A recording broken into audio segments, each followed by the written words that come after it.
Bonjour à tous, alors une petite vidéo sur quelques essais que je suis en train de faire en ce moment. Voilà, sur le système de rechargeable. Alors, là j'ai une ampoule de 100 watts qui est branchée entre la masse ici, puis un point volant qui en fait je mets ici sur la sortie de la platine d'accord. Donc on est en fait sur le bobinage secondaire. Bobinage secondaire, on est... Voilà, je le mets ici quoi. Voilà. Sur le plus donc, voilà. Alors qu'est-ce que je fais en fait, soit je branche en direct sur l'alimentation 24 volts, soit je branche sur la sortie. Voilà, alors je vais brancher l'alimentation. Voilà, donc là j'ai branché que la partie autogénérateur, il n'y a pas la puissance encore. Donc je mets la puissance avec ici. Voilà. Donc là j'ai mis la puissance, j'ai coupé les accords, donc les deux accords sont coupés. Donc là en fait j'ai du 24 volts normalement qui est ici et qui alimente le système. Donc là l'ampoule, soit je la branche sur le 24 volts. Alors on voit que l'aiguille bouge légèrement. Et que l'ampoule, le filament est à peine rouge en fait. Voilà, mais si je branche ici, on a déjà plus de jus. Voilà. L'aiguille a bougé, mais elle se repositionne, on est même pas un ampère, c'est très faible. Le problème c'est que il faudrait des appareils de mesure un peu plus précis, là j'ai rien d'autre. C'est pour ça que j'ai pris ce chargeur de batterie en fait. Voilà. Donc on voit bien qu'en fait on a une amplification de tension. Voilà, parce que si on met directement sur le 24 volts, ça allume quasiment rien, alors que là, on a un résultat qui est meilleur. Donc on a une amplification à tension, mais en contrepartie, ça pompe du courant, donc on peut voir ça comme un transformateur élévateur, on va dire. Je pense, quelque chose comme ça. Voilà. Donc là c'est ce que je fais depuis ce matin.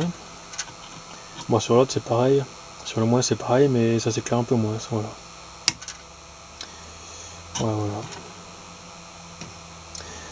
Donc il faut apparemment que les deux soient quand même reliés. C'est-à-dire que là on a du jus sur les deux sorties en fait, donc c'est un pont de diode. Hein. Et si je coupe par contre on n'a plus rien sur les deux sorties. Pourtant on coupe qu'une seule sortie. Et si on met que d'un seul côté du barreau, ça marche pas. Non, je sais pas pourquoi.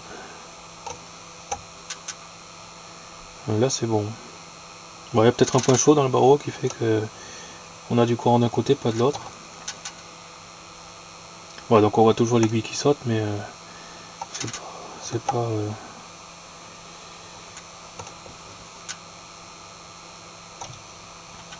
Voilà, donc ça c'est les derniers essais que j'ai fait. Sinon j'en ai fait d'autres avant, donc on vire ça, on met par exemple l'ampoule 12 volts là. Si on allume, alors je sais pas si on va bien voir. On voit qu'en fait il y a quelques ampoules. Si on touche par exemple le fil, bon c'est pas génial. Pas trop comment tenir ça. Ben, si on touche le fil, on voit que la lampe s'allume. Je sais pas si on voit bien là. Ah, la caméra. Ouais, la caméra c'est. On n'est pas obligé de toucher le fil, alors en mettant un fil d'antenne, n'importe quoi en fait. Voilà, c'est juste un cordon banane quoi. Si on met que ce fil avec le bout qui est là, voilà, ça fait une sorte d'antenne ou de bouclage par la masse, et on a quand même plus de jus. Voilà. Et en touchant la terre, je sais pas si on voit tout là. Bon, en touchant la terre, ça éclaire bien. Voilà. Là par contre je précise que j'ai aucune alimentation qui est branchée sur la terre en fait. C'est que de l'alimentation, donc celle-là c'est un transfo classique. L'autre c'est une alimentation ou un transfo classique aussi, mais je n'ai pas de terre sur les alimes. J'ai de terre nulle part en fait là dans le système. Donc autant quand on branche à la terre on a voilà quoi, hein. On le voit bien, que ça éclaire plus. Et puis la consommation, voilà quoi, c'est pas grand chose. Bon ça monte légèrement mais c'est. Après il faudrait pouvoir mesurer quoi, mais là j'ai rien de précis pour mesurer précisément ce qu'on a sorti quoi. Voilà c'est pareil, l'un ou l'autre. Si on branche en direct par contre, directement donc sur la sortie ici, là sur la mesure de tension, si on branche en direct, ça. Il y a quelques LED allumés à peine mais c'est merdique quoi. Là, le simple fait de toucher en fait ça améliore. Là ce qui marche vraiment bien c'est de débrancher là puis de mettre à la terre. Alors là c'est voilà, c'est royal. Pourquoi, comment, je sais pas. Parce que là du coup on a normalement pas de bouclage réel en fait. De toute façon déjà que ça s'allume comme ça c'est déjà pas mal. Mais bon, bah là il n'y a pas de surinité, je pense pas, hein, c'est juste un effet bizarre qu'on avait déjà constaté en fait avec Prom Techno, voilà, quand j'ai pu rencontrer les autres membres. Donc voilà, c'est un truc très intéressant. Mais apparemment ce serait que de la HF qui passerait dans le barreau. Ce qui est bizarre quand même vu l'épaisseur des fils et puis de la gaine, mais bon, pourquoi pas. Voilà, donc il y a ça. Normalement avec celle-là je pense que ça marche aussi, par contre ça brûle un peu.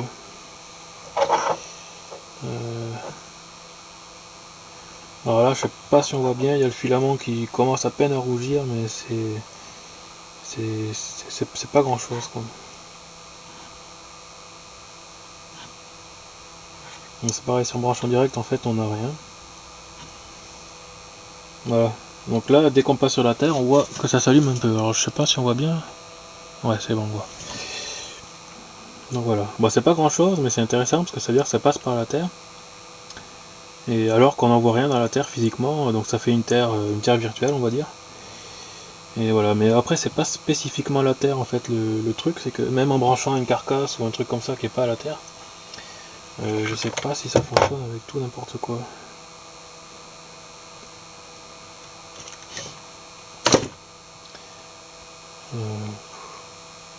Voilà, ça s'allume aussi un peu, mais bon je touche en même temps. Alors, en fait on fait une sorte d'antenne ou de terre virtuelle, je sais pas trop. Là, donc là c'est pareil, ça s'allume. Le simple fait de toucher en fait ça apporte, ben voilà quoi. Alors c'est peut-être une histoire de masse, une histoire de... je sais pas. Voilà, donc on voit que celle-là elle s'allume quand même voilà, avec la terre quoi. L'autre non forcément vu qu'elle est pas branchée.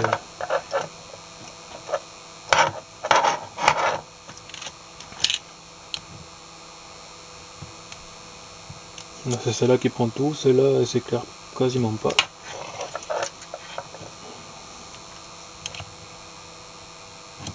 Celle-là elle prend tout quand même. Voilà, on voit que ça s'allume. Mais bon c'est pas grand chose quoi. Mais c'est intéressant parce que là par exemple l'aiguille elle bouge pas. Le fait de faire passer au rouge en fait le filament ça bouge pas. Voilà. Là par contre on voit que ça bouge un peu. C'est pas la même ampoule non plus. Donc ça c'est du 100 watts, 220 volts. Ça c'est du 220 volts aussi mais 15 watts seulement. Et l'autre c'est du 12 volts, 3 watts et demi, quelque chose comme ça. Voilà. Donc voilà, ce qu'il faut c'est mettre une terre ou une carcasse métallique et on a d'éclairage quoi. Voilà, bah, je sais pas si c'est réellement exploitable ou pas, mais bah, je verrai dans d'autres essais. Bon, après j'ai essayé de régler les accords. Le problème c'est que là on a une consommation, ça c'est le primaire, donc quand on essaie de régler le primaire ça consomme beaucoup de courant, voilà, ça saute de partout. L'alimentation se met en sécurité parce qu'on peut délivrer que 5 ampères en 24 volts. C'est pas... Là j'ai que dalle quoi, je peux mettre une ampoule sur la sortie directement. Mais c'est pas... Donc là je suis en sortie en fait en parallèle avec les deux ici. Donc voilà. Et pour le moment il n'y a rien de... Voilà, il n'y a pas de vue quoi. Ici pour le secondaire, j'ai pas trouvé non plus de changement de quoi que ce soit. Il n'y a rien de particulier non plus. Voilà, on peut jouer sur les fréquences si on veut. Là normalement je suis à 2 mégas 5 réglé. Là je dois être à 3 mégas je pense. Bon, mais en fait ça fonctionne sur un peu toutes les fréquences au-delà d'un mégahertz, donc je suis pas sûr que ce soit réellement lié à une fréquence quelconque. Là c'est peut-être qu'un condensateur parasite en fait là. Une sorte de condensateur de liaison en fait. Qui est physiquement coupé en fait, mais bon voilà, qui ferait condensateur à travers l'isolant, le diélectrique là du câble. Voilà, bah, je sais pas trop en fait. Bon, donc voilà, je teste, et puis en fonction des commentaires des différents utilisateurs du site Conspiro Omniscience, voilà, dont Richard fait partie, puis Biganos et Pascuser par exemple, voilà. Je modifie le schéma en fonction. Des fois il y a des merdouilles, si la fréquence c'est pas fixe, mais voilà, il faut pas oublier qu'en fait l'oscillateur, quand je suis pas embuté, vu qu'en fait il peut y avoir un bit d'analogique qui saute, bah du coup ça met à jour la fréquence et à chaque fois la fréquence peut décaler, c'est ce qui peut provoquer là le sautillement en fait du courant. Parce que la fréquence change si on n'est pas embuté du potentiomètre. Vu qu'il y a un bit d'erreur, on va dire, qui bouge. Donc quand on est embuté, c'est bon. Mais quand on est au milieu, c'est pas bon. C'est pour ça que l'aiguille a sauté tout à l'heure. Voilà. Sinon, elle saute quand on met le primaire ici. Voilà, alors là, ça consomme beaucoup de courant, ça met l'autre en sécurité, ça... Voilà. Et encore une fois, si on branche en direct, bon, en direct, le filament est vraiment très très faible, quoi. Alors, je peux essayer de régler ce que je veux, ça fait pas grand chose.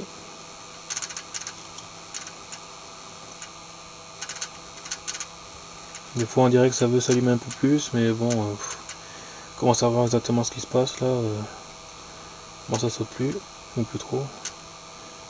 Bon.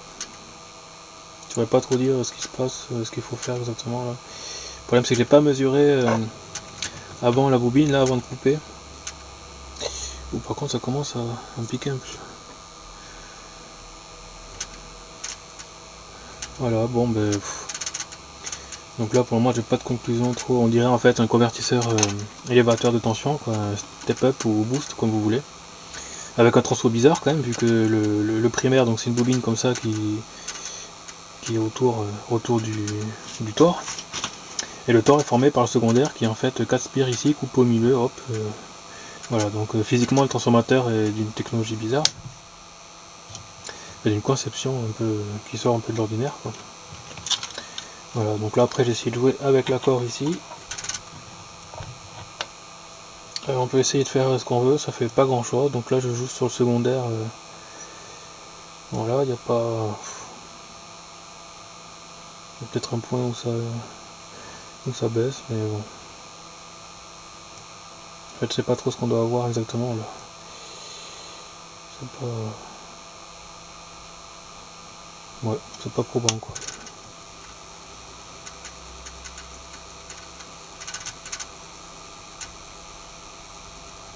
Et là je sais pas si c'est le convertisseur qui se met trop en sécurité ou qu'est-ce qui se passe exactement là.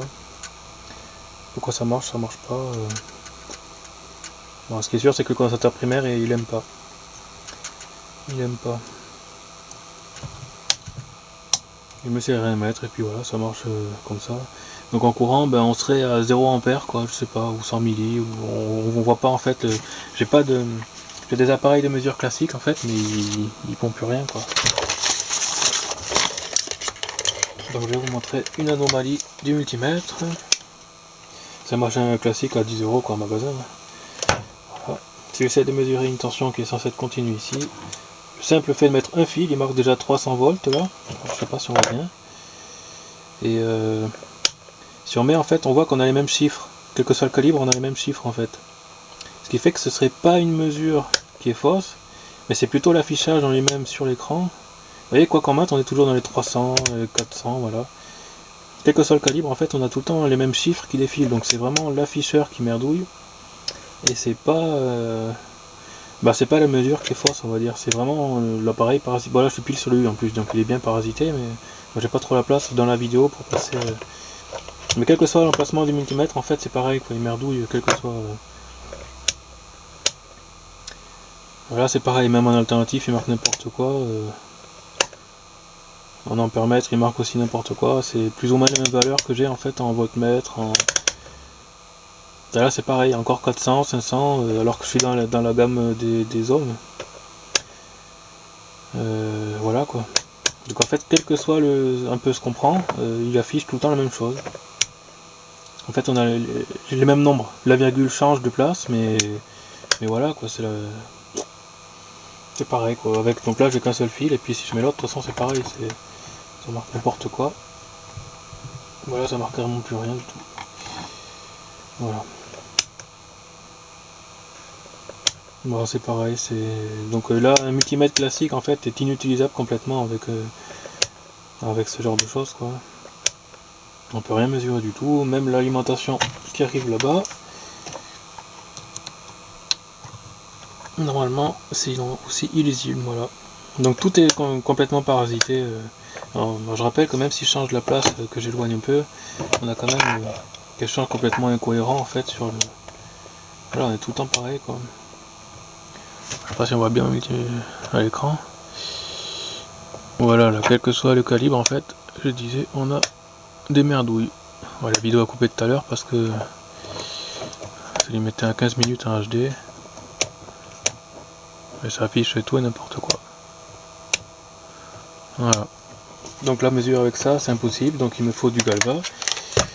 C'est le seul truc qui affiche à peu près. Donc là, j'en ai un en fait qui est en 25 ampères. Mais le shunt est à l'intérieur, donc faudrait modifier. Honnêtement, ça m'emmerde un peu de niquer ça, quoi. Donc voilà pour cette vidéo. A plus.